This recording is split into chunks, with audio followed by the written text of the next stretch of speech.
You are watching TGZ TV. Welcome to Industry, the latest edition of TGZ TV shows where we delve into the underbelly of the entertainment industry and strip it down to the core.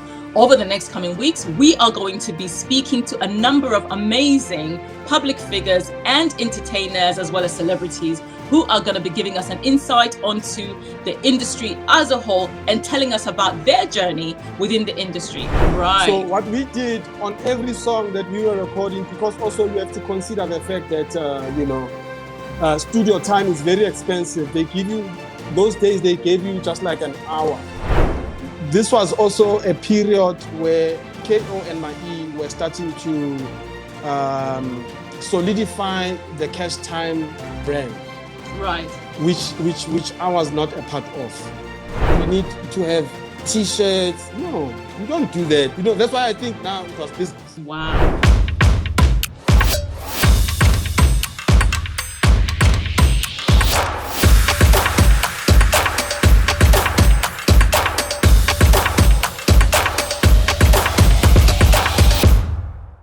In addition to that, actually, the fact that it was all business, right? The question I have for you is, do you think there has been a shift in the way artists, brands, kind of like the way they build their brands as opposed to the way it used to be before? Do you think there's been a shift in how they go about doing it, especially with having things like social media being part and parcel in people being to promote themselves as opposed to just relying on a PR company?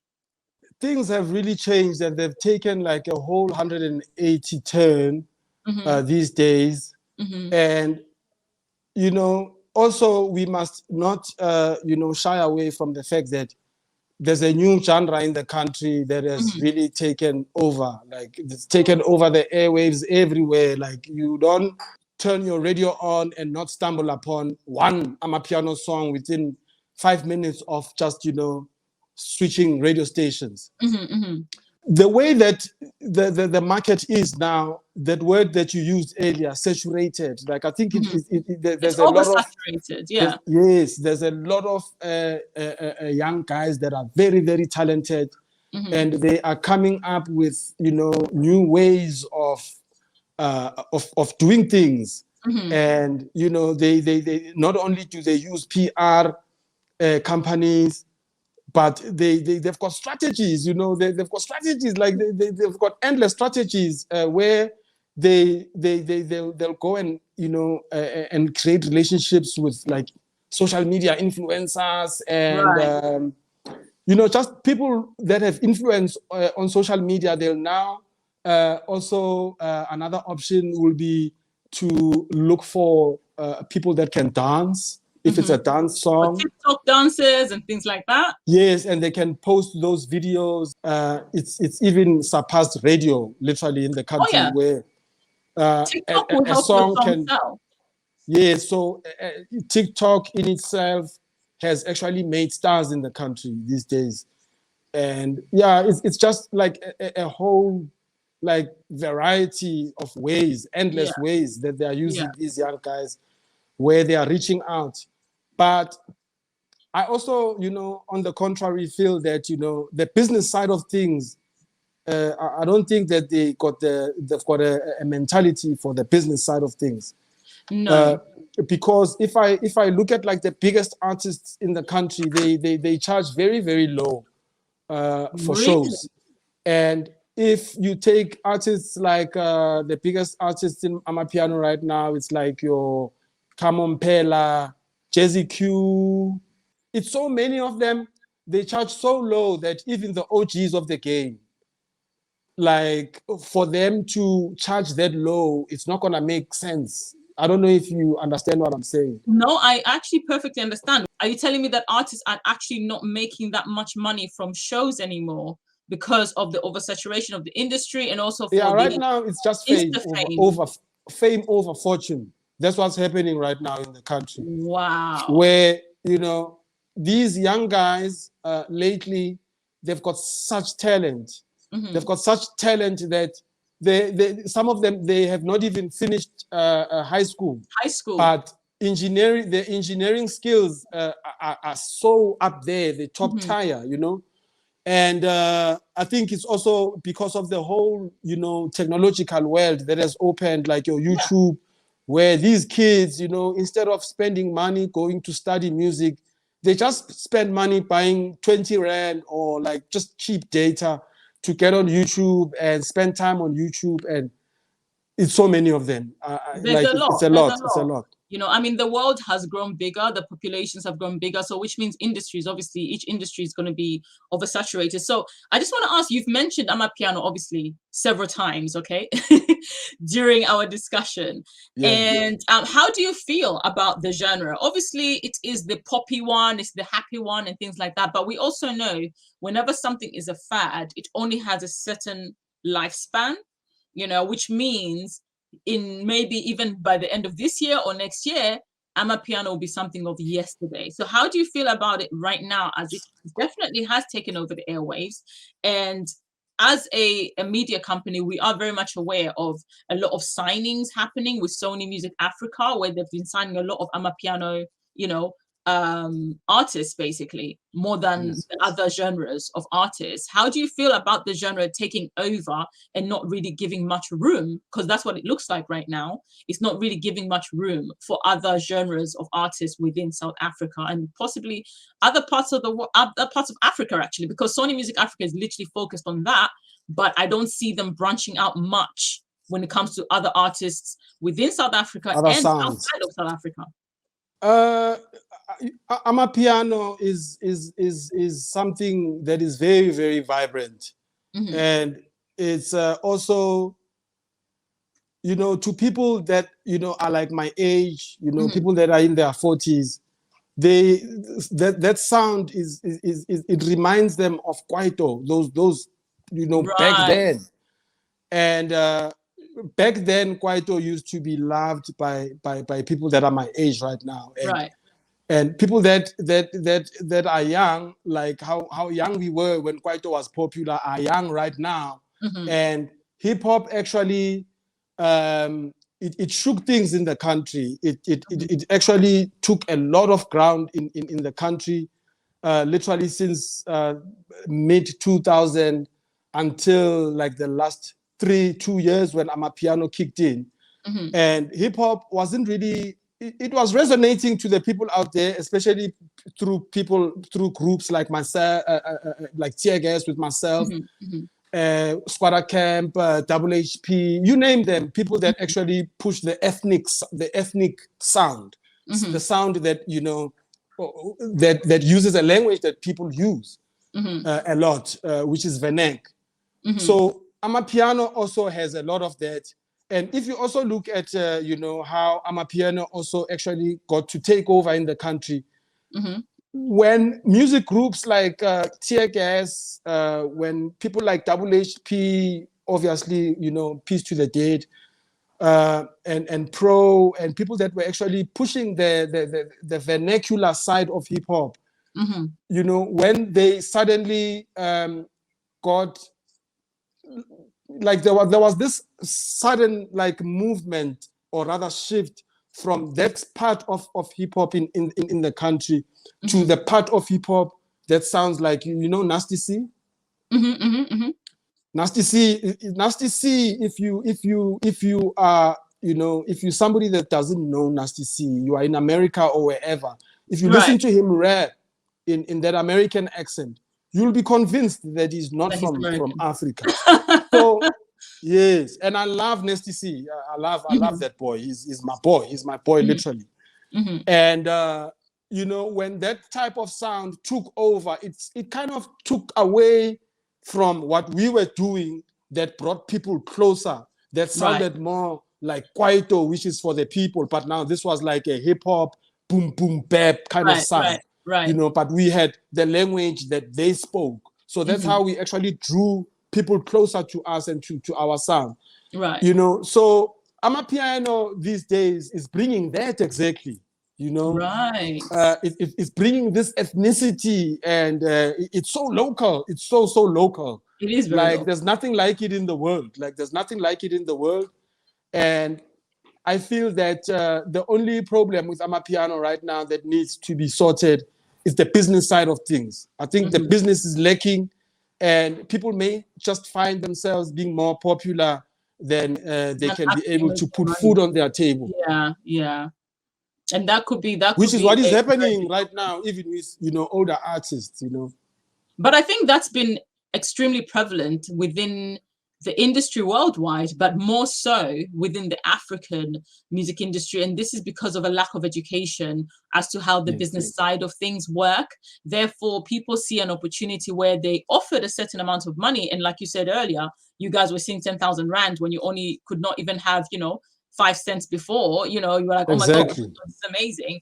But what people don't understand is no financial guidance, nothing. Yes, no guidance, no understanding of the contracts where they're saying, actually, we're offering you this, but you have to give us 6 albums in X amount of years, when visibly, realistically, it's not very possible, which means you end up indebted to that record label and broke, because by the time you finish using that money that they've given you, which you have to recoup anyways from sales, then you are basically left in a lot of debt.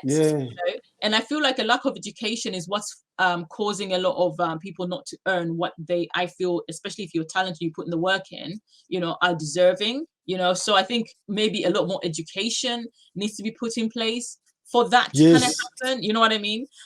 Which kind of brings me back to, obviously, the question that I really, really do want to know is how the industry handled you guys. How did they handle you guys splitting up? And now how are they handling other artists right now? I'd really love to know how they go about doing that, because I feel like it's an important point of the discussion, because we can't keep putting a lid on it, because we're going to keep seeing the same mistakes over and over again. There is a saying out there that says the definition of insanity is doing the same thing over and over again, expecting a different result. So we can't be just saying, oh, these people are being sold short, they're not being given the right contract, when we're not really talking about, okay, what are the labels actually doing? Because it is through them. 1 minute this person is doing amazing, next minute they're broke. How did that happen? And we do have to, in as much as we can blame the artists that were careless with their money, this and the other, we also have to look at the powers that be and hold them accountable. So I would like to know how they handled your situation and how it affected you guys. Because obviously you said you took a hit, okay, when the group split up. So how did the label handle you as an individual, and each other individual obviously differently? Because we did see from how, you all ended up, in the stratosphere on the internet, watching your careers as you went your different paths. We could see that there was a difference in treatment, but nobody knows exactly what it was. So I'm hoping you can give us a little insight on that. I'm gonna be very transparent and very straightforward with this one. I actually enjoy doing interviews where questions are like, like, wow, like you can pause and just like, okay, how did they even think of such? I feel that the music industry, I don't know if it's all over the world, but I think it is all over the world. In the industry, the notion that there is in the music industry is the fact that no dog barks at a car that is not moving. So with that said, when we went our separate ways as TEARGAS, I feel like they were already kicking off something, and it became really huge, especially because of KO's song that went so big. Like when something like that happens in the music industry, people will forget about everything else. Right. It's just like a computer screen that will just shut off on you when you've been using it all these years, but on that day when it's important for it to work, it just shuts off on you, and it's just like, okay, it seems that we had a slight technical issue, but we are back with Ntukza. Ntukza, you were talking about a computer you've been doing it for a long time, and it shuts down on you, and yours happens to have shut on an important day, that very important day where it's supposed to come through. You're about to spill the beans, and it said, we're not going to allow you to spill the beans. But go on, as you were. Record labels are in it for the money. Record labels are in it for,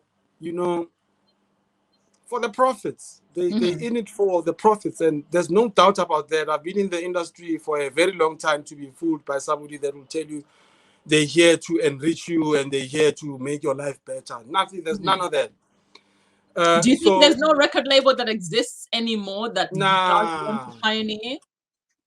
No.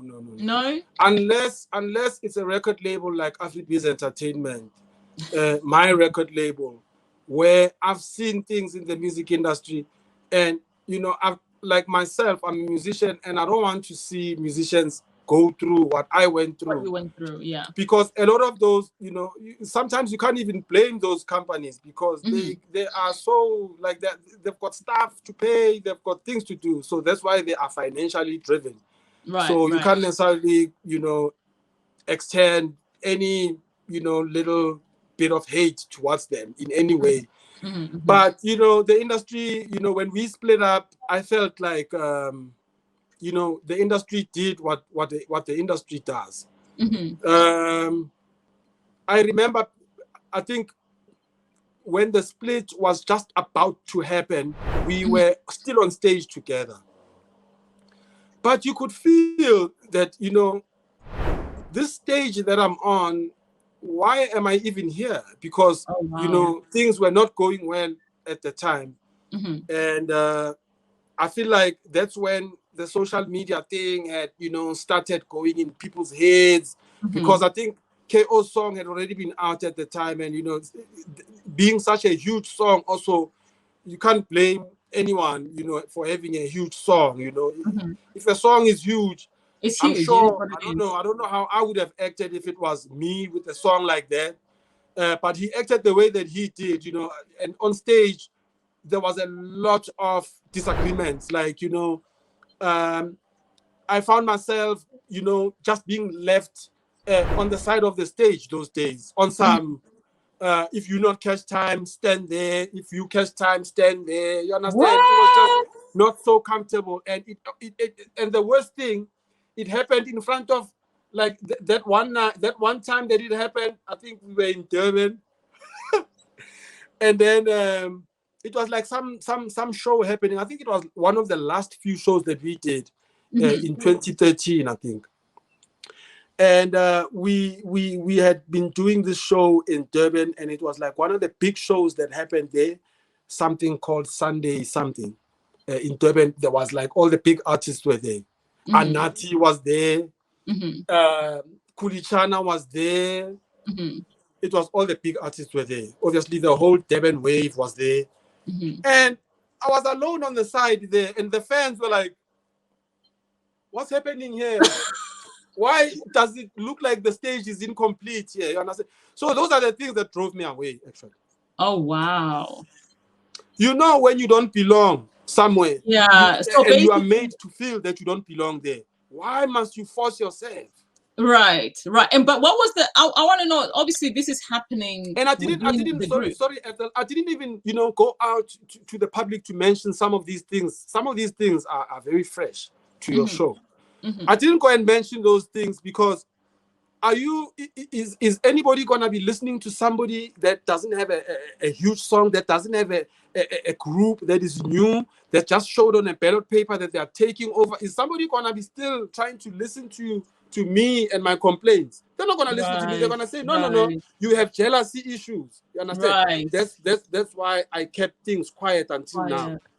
So do you think like whenever someone is more popular and there's something wrong going on, especially within a group setting types, situation, the one that's more popular, whatever it is that they're doing, that they could be doing that's wrong behind the scenes, it almost by default muzzles the other members from speaking up because of the fact that people will only look at the popularity of the person and not perceive the fact that actually this person might be doing wrong to the other one, be it on a psychological standpoint, because I can imagine, and I think this is something I feel like is something people might not realize whilst we're having this discussion. How did that affect you mentally? Because I feel like that's a very high school thing to do, where you ostracize somebody without outright saying it, make them feel that they're alone, you know, almost.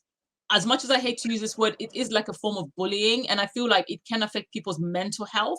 So how did that mentally affect you? Obviously, business-wise, you took a stance and you decided, I'm out, right? Like, I'm just going to go my own way. But mentally, how did that affect you? So mentally, you say, it was tough. It was tough for me such that I had to leave Joburg. I couldn't pay for the place that I was staying at in Joburg anymore, because I had spent money trying to uplift another cash time a guy that, you know, was like, you know, it was such a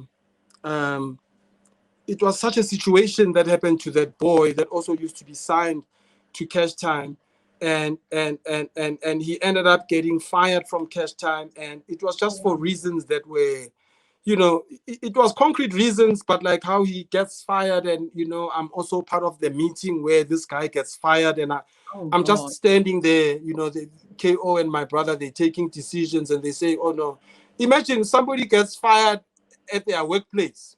We have to drive and go to somebody's workplace, and then I don't even know what we're driving to go do there. Only to find when I'm there, somebody's getting fired. Someone's getting fired. So if I had known that somebody's getting fired, why must I go there? Because it wasn't my decision. So a lot of what happened with TEARGAS that went wrong is because KO and my E used to take decisions on a lot of things where I find myself now, oh no, I have to do an interview alone. Oh no, you understand what I'm saying?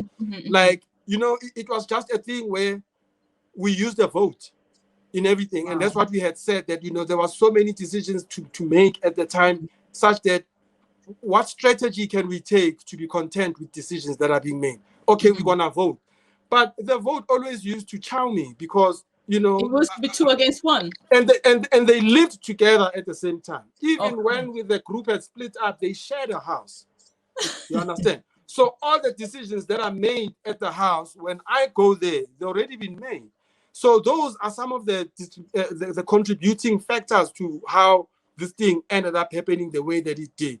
I understand, you know, with groups over the years, you know, people, you know, they grow past things and da-da-da. But this is a very difficult one, because, you know, I was like, you know, when they say somebody gets thrown under the bus, like that was me. Under that bus, screaming, saying, oh no, they did this, they did this. No one was going to listen to me. Yeah.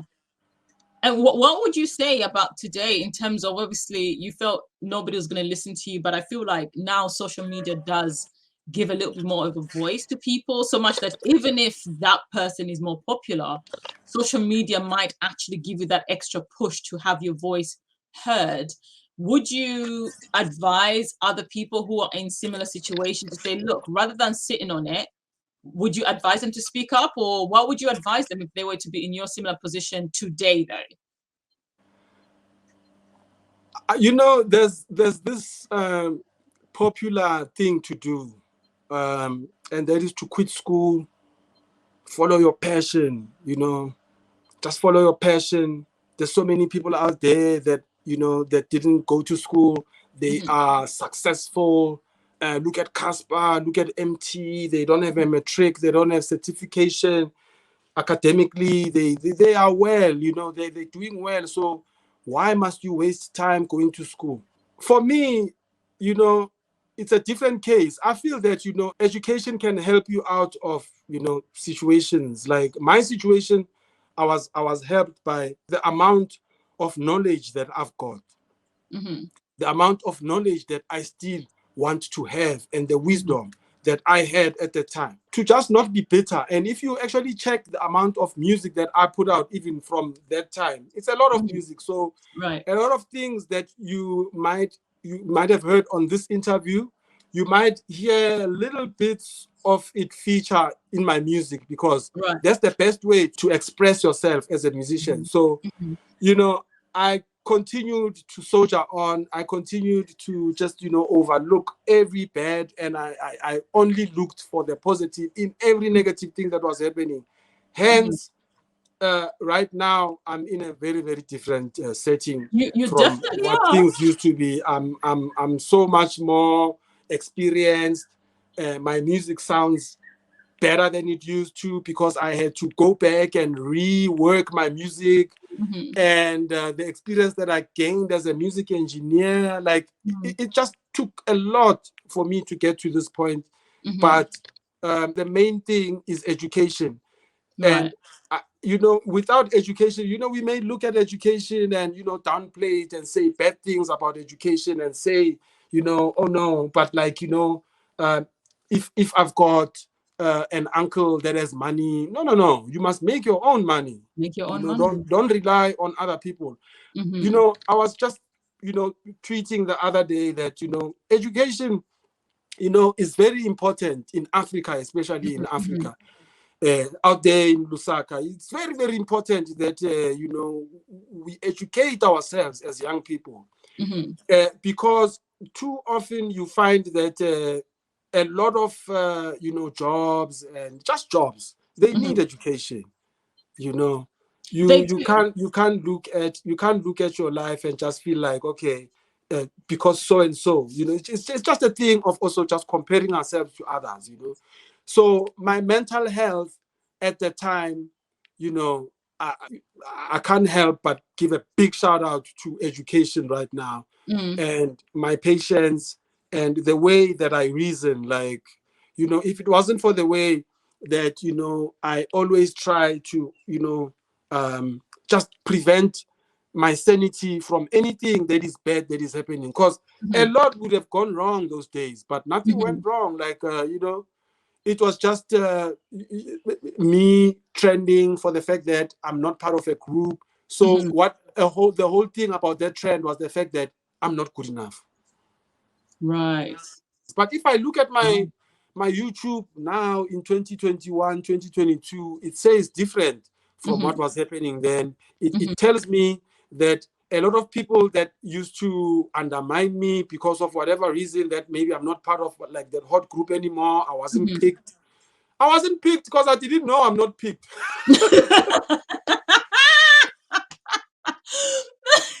I didn't know. But I see a lot of change of that, from that situation. I see that, Afribiz Entertainment, the channel is starting to get subscribers even more now, because of, the experience that I've gained, and because I understand the fact that whatever that may break right now, it can break and be to shreds and whatever. But if you just keep fixing it, someone out there will see. And I've never gone out to say, oh no, go check out my YouTube now. My music is so nice. I've got so much coming. No, I haven't said anything. Just based off of the fact that people already know me, I know that they will stumble across my YouTube. And I know that I'm not going to force them to do anything on my YouTube. It's just happening generically. So obviously I've got a couple of wrap-up questions. What I want to know is, how do you feel in regards to the pressure of having to outperform yourself? You said you've already reinvented your music. You went back and kind of like redid the way you put out your music and the way you actually produce your music. Do you always feel pressure, especially like maybe, because when it comes to putting out music and putting out songs, and maybe one ends up being a real big hit, right? Do you always feel the pressure when one has been received like immensely well, and you're like, oh gosh, what am I going to do? Do you feel pressure of having to outperform yourself? And then at the same time, do you also feel like competitive with other artists? Or are you like, we know when a horse is racing, they've got the sides kind of covered. Are you just focused on your own race? Yeah, pressure is something that I've never had. When I dropped my first solo album, Family Over Everything, in 2016, I had this other guy help me with the end product, in terms of the studio and polishing up of the product and everything. Didn't come out as the dopest sounding project on some of the songs, but some of the songs were really, really so dope. And what I like about that album is the fact that I submitted the album for the awards that year. Okay. And that album, without me having pushed, or without me having had a PR company, just off of my own capacity for that album, The album was shortlisted at the South African Music Awards. Look at that. And that came to my surprise because I didn't think things were going to happen that way. And I later on went on to release 2 more albums. 2018 when I released an album, Alien, and in 2020 I released Rebirth. Those 2 albums I never got to submit. Right. And I think I financially got very exhausted, just to tell it point blank. And that's the reason why I wasn't able to submit those 2 albums. And on those 2 albums, I worked much harder than the first one. So I feel like if I had submitted, like how I'm going to submit this coming project this year, you must just see. It's coming and it sounds like, it sounds like something you've never heard me. Well, I hope we're gonna get an invitation to the listening party. Yeah, I've never done a listening party for all albums, everything. You can do an online version. But you know what? Also, I think it was also just, the confidence thing. Like I wasn't really sure that I could really.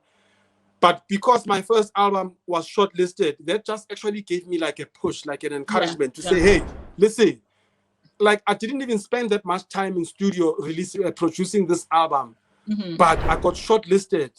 Wow. Okay. So I looked at it from a point where if I ever submit any other project, it's definitely gonna go to the top.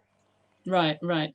Yeah. No, that is. I mean, I'm confident in your work, and I'm proud of the journey that you have taken, in the sense that you've managed to balance things out and not kind of hit back or find a way to say, to hold a grudge that you put it in your music to the point where people are like, oh, this Ntukza's put out a diss track, this and the other, and then it becomes this massive unnecessary back and forth, which is what's extremely prevalent, especially in the United States, Yes. So it is quite an inspiring journey, and I think I do like the fact that you have been human about it, in the sense that, you've had your highs, you've had your lows, you know what I mean? You've had your moments, you know what I mean? You had your moments. You've not been the perfect person along the way, but you've tried to deal with it the best way. You know how, regardless of what's kind of like been, thrown your way. And so right now, as you said, you are obviously a bona fide hip-hop artist, but also a record label owner. Right now, as a record label owner, how do you navigate the artists that you sign? And especially, you mentioned earlier that you don't want them to go through what you went through. So how do you navigate, and what kind of deals do you offer them when you sign them? Like, all record labels, they've got different models, and as you may know, with regards to products that that are a commodity, you've got to have like some sort of a recipe, to producing those products. And that's how I actually treat my record label, Afribiz Entertainment. There's certain things that I am doing to keep the label rising and to keep the label growing and developing. But there's things that I am doing that I'm not gonna share unless you are somebody that is really in line with the company, or even that is part of the company. If you were to let me know, would I have to sign an NDA?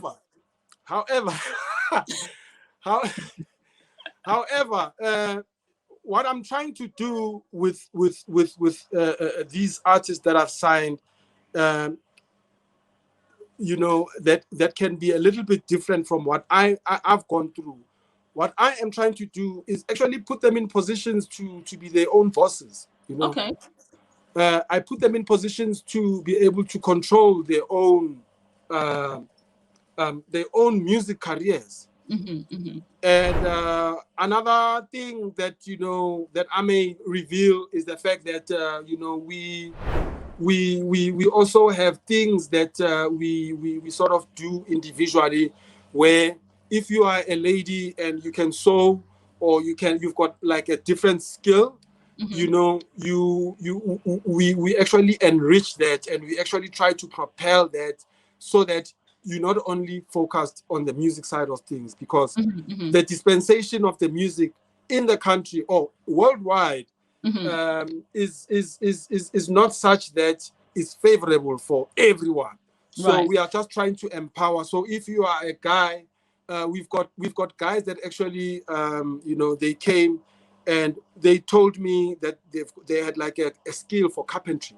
Right. So they actually also got empowered, because as an artist myself, not only a musical artist but a visual artist also, I've got so much experience on other things that are just outside of the music industry, that are also business driven also. So we help them with those things to also empower them with other skills. Like we've got guys also who are producing at the same time. They are doing plumbing to be able to assist households around their neighborhoods with plumbing and things like that, which in the country is still a skill to be a plumber. And especially the fact that a lot of these artists, they're still in high school, some of them. So I'm trying to just, be able to give them the balance when it comes to feathering their music, and when it comes to also having something that you may be able to fall back on if anything happens. What my artists at my label are doing is stuff, that we will be able to show people out there. We will be able to show it on our social media, so that people may be able to also see what other things we are actually doing at the record label there, not only music. Because with the experience also, the more experience you gain, the less time you spend in studio. So you've got more time to do other things that are able to help you business-wise, because we have to pay rent in these buildings. We have to do things, And I feel like I think by giving them that, you're ultimately also giving them their backup plan, isn't it? In case anything goes wrong with the music, they already have something as a backup plan, which I think is really, really amazing, And I wanted to find out, in terms of, you mentioned, you have to pay bills, right? How do you manage the financing aspect of it? Because obviously when you are bringing in new artists, you're not guaranteed to make any money from their music just as yet. It doesn't always happen overnight. There's no guarantee. It's a risk you're having to take. You know what I mean? So how do you go about having to basically make capital to support the label? Do you try to speak to specific sponsors? Do you try to get funding in some sort of way? What type of methods do you use? Because I know there's some labels who have got companies that they join forces with, you know what I mean, for brand, where when they do a music video, for example, they have product placement, but that's because that brand is actually paying something towards the label in order for their brand to kind of be elevated. So do you do things like that? Right now, what I do mostly for my finances is totally outside of the music. Right. That's how I'm able to sustain myself, my kids, everyone around me. And there is a foundation. So Afribiz also has a foundation which is headed by my wife. So basically that, is a very, very big part of, the amounts of monies that, get distributed into my music side of things to stay afloat. And also I've got other businesses that I'm actually involved in, which are really, really, really kicking off really nicely. And I started some of these like last year, which is, I actually have a partnership with these guys, and we actually create products. We create like tech products. Right now we've got a stand for mobile cell phones for when you are anywhere, when you're in bed or whatever. People on my social media probably have seen it. And we also have like a swimming pool, products. I've got swimming pool products that are actually selling online, that are actually gonna be kicking off in the next week, if it has not kicked off already. So that's like about 2 products out of about 10 products that we still yet to create and put into the online shop. So those are the things that I'm doing outside of the music, because again, the market is so saturated, where as an OG, the amount of money that I feel that I deserve for a gig, a big amapiano artist doesn't even charge that. Wow. So it makes things very, very difficult for not only me, but for people like myself, you know, people that have been in the industry for a while. Right. And it's just like a very, very difficult time for us. That's why, you know, the mentality to be able to, you know, or rather the mentality that I instill on these young artists that are, you know, because also my label, I don't know, like my record label has so many young kids that are like they are dying to be signed to me. And I don't know, maybe it's a special gift that I've got, because like there's record labels out there, these kids, they don't want to get signed nowhere, but they want to get signed to Afribiz. With you. I'm sure that there's something right that I'm doing. Then you must be doing something right. So how many do you have? How many artists or individuals, should I say, are signed to your labels at the moment? Okay, we got an artist out in the Val here in Gauteng, 19 years old. His name is NK. We've got Blade X, who's like 22. We've got a 20-year-old producer that has produced, I believe my upcoming single, or 2 singles he produced. We've got Bokang, that is all the way in Pretoria. And we've got twins, the twin girls. People haven't seen them yet. It's twins, twin girls from Cape Town. They also just about to drop their single, just like in the next couple of weeks. They're gonna drop the first single. So yeah, it's just hectic. And then obviously we have a DM with all the unread messages, you know. Of course. Not the DM with all the unread, like also he's seen our messages. He's just ignoring us. Yeah, no stress. You know, if you're talented, you better believe in yourself and know that you will get your answer. Instead of those others that come back like about a week later of sending the messages and be like, no, you're not answering. Why? Am I not talented enough? No, just be patient. Just be patient, you know. Oh wow. Now it's been an absolute pleasure, Ntukza, having you here today and giving us a better insight of your journey and, you know, what pitfalls you kind of went through, and, you know, also giving the up and coming people, even the ones who are already in the industry, some of the things to look out for, you know, some of the things to be kind of mindful of within the industry. And so as we wrap up, I just want to, obviously right now you said you've got a new album coming up. You've got you're looking to relaunch the Afribiz charts. You've got, you know, this huge, obviously, you know, list of artists that you've got on your roster. What, in a nutshell, should people expect? Because obviously we're just literally halfway through January, so we're just entered 2022. And for me, regardless of the variant, I feel 2022 seems a lot promising because people have kind of learned.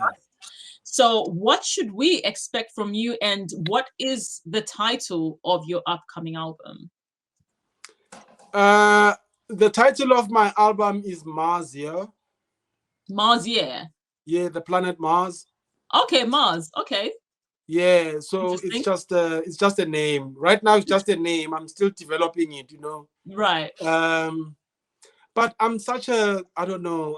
Like I'm such a, you know, a person that is so inclined to technology, and I'm so inclined, you know, on much what is to come in the world. You know, I feel like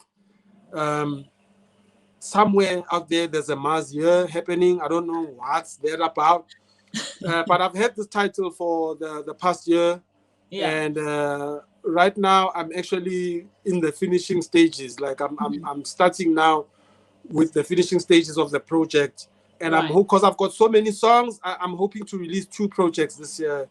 Just you know, plainly because last year I didn't release anything, and I you know, I made a pact with my fans that I wanted to release every year. Right. Every December, I wanted to release. So, God willing, if I can be able to drop this project like now, clearly in December, I'm going to drop again. So, right.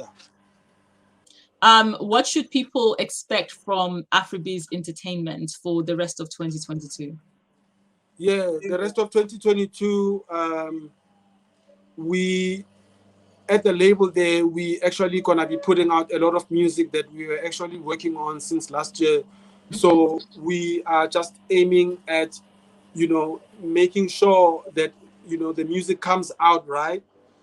And we have a vision for this year that, we've got artists that just might surprise people a lot at the label, because the amount of talent that they have is what only the world could watch, Right. Yeah. Awesome. So you've heard it here first, guys. Ntukza obviously is going to be releasing a couple of songs, possibly even his own album this year, right? So that's something to look out for, which is Mars. So it's literally out of this world. No pun intended. I didn't say that. Out of this world, It's out of this world. It's titled Mars. Too much. It sounds beautiful.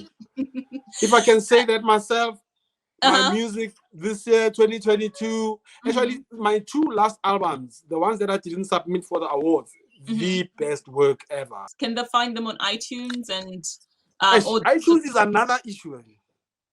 This iTunes situation, I feel different about this iTunes and because I feel like streaming is so cheap. Like it's cheaper than the amount of work that I put in when I'm creating the music. I feel like, we are, there's a disservice there that is happening there. And last year, the whole of last year, I pulled all the albums out. I just brought the album, El Alien, my second album. I brought it back just because it was literally festive season and my fans were asking for the album. And then I was like, okay, let me put the album back. But I feel like streaming, if you're all about streaming, you are paying the online shops, not the artists. But if you are buying the music, there's an option to download the song on iTunes. That's what you call support. But if you're gonna be streaming music, you can't go beating your chest saying that I'm a supporter. No, you're not a supporter. Do you feel like people should stream, but they should also purchase it and then stream it if they want to stream it, just to show exactly, which actually brings me to the idea that I want, my idea with our label is that I want our label to have our own platform of music, a very different one, because already we know that, whether people like it or not, they do come to visit our music online there. So,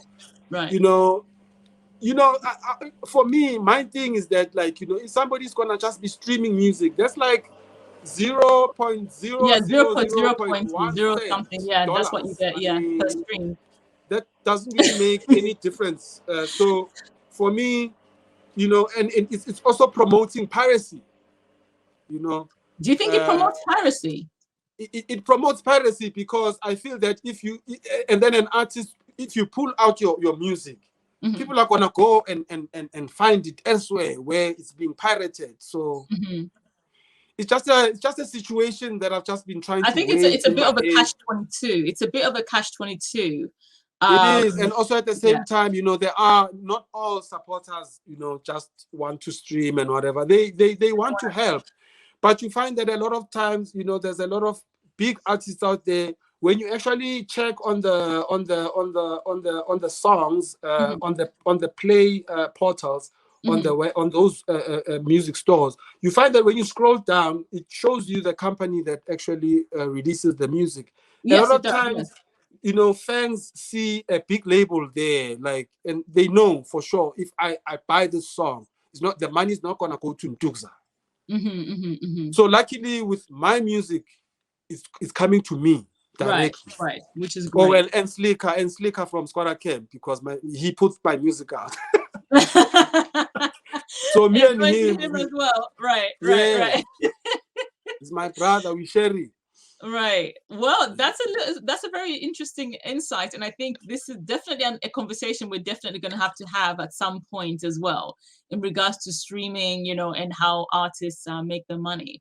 Yeah, streaming is bad. Streaming is not the best, especially for us African artists. I mean, you're gonna be, you know, having your music streams, and you know, you wanna maybe put a song out now, and because of whatever reasons you can't put the song out, you have to be contacting somebody out in New York when you are in Joburg. No ways. No ways. It can be a bit You're busy making people rich out there. Why? That's why some of the fans will pirate the music, you know. Right. And I think with time, Africa is slowly putting itself in a position where it gets to have the platforms that will help with the streaming as well as buying of music, whereas the money doesn't have to go through so many third parties before it comes back around, you know, to the artist. And I think we're slowly getting into that era where we're taking a foothold of what we feel is important to have a foundation for Africa and what's good for Africans, rather than always relying on the West to be the ones that create the foundation for us to actually be able to eat. You know what I mean? And I feel like we are in that era. Your mic is muted. It's because of the lawnmower outside.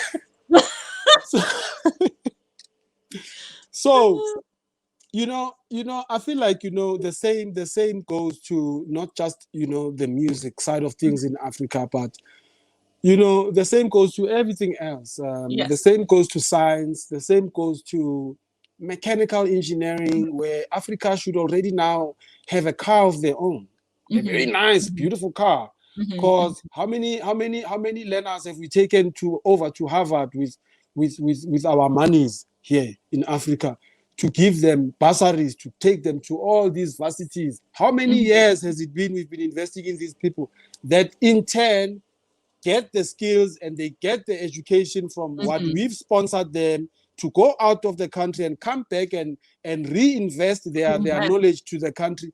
No, they go and they stay in America there to say, I know, we are nice here. Like, we're nice here. I think slowly, though, I feel it's slowly changing. It's slowly changing where the narrative has to change somehow. You know, and I think that's why it's up to media houses like myself, because the media has a lot of power. You know, media houses like myself and other media houses to be able to encourage that message and encourage being able to basically send back the skills in some way, shape, or form. Even with those who decide to stay abroad, I live abroad, but I still make the efforts to empower the people back home and teach them skills all the way back home. Exactly. You know? That's all we need. Possible. You know, it's that's still all very, we need possible. in Africa. It's all very possible. So yes, it's been a very, very enlightening interview and discussion. Thank you so much, Ntukza, for joining me on the very first episode of Industry. Have you got any final words for the people out there who want to know more about the industry? My final words, you know, won't be about the industry, but it will be towards all young people in Africa, Africans in particular. I will reiterate this until I'm gone. The fact that, guys, education is important. It's you know, there's sayings like education is a key to success, and you know, there's jokes that are being played at that saying also, that I know there's no key to success like education. There's so many things to do. No, education is important. Number one, to get into an army, to the army in Africa, you have to have education. And how do you protect your possessions within the country if you don't have the army to protect it? And you're going on about being successful without education. But in order to enroll at an army in Africa, everywhere in the world, you need to have a certification of high school. So for me, without saying much, the music is coming, you know, and I don't know if you know the pressure that we face as musicians when it comes to music releases. People don't even want to know nothing. They just want to hear new music, and it's not that easy, you know. It's not that easy, especially, you know, from the fact that sometimes you want to rush to put music out. but there's so much more that is involved in releasing a song, which the important one is making sure that the song sounds the way that it needs to sound before it comes out, and putting a team together and assigning people to different positions in your team before the music can come out and everything, you know. And sometimes that takes time, especially if you are underfinanced like ourselves at our record label, where for things to really run, you really need money. And I mean, you know, I'm not an artist, you know, openly out there, I want to say this, that I'm not an artist that has ever paid anything to have my songs played, but my songs have played on radio, you know, and, you know, my songs have actually been out there, and I'm very, very appreciative to every single person that has actually said something nice about me, to change somebody's perception about me that was created about me back then. The old me is gone. Right. This is the new me. If you want to focus on anything that I've done, it's fine, good for you. But I'm the person that I am to become, not the person that I used to be. Right, right. Well, we appreciate the person that you used to be. Otherwise, you wouldn't be the person that you are now. So with that said, thank you so much, Ntukza, for joining us. And thank you, audience, for watching this episode. And that is all for today's episode of Industry. I shall be back again next week, where I shall be speaking to and discussing with Fred Monanshiku, the CEO and co-founder of Dancehall Episode, as we delve into the world of the promoting business. I shall see you next week. Until next time, take care and goodbye.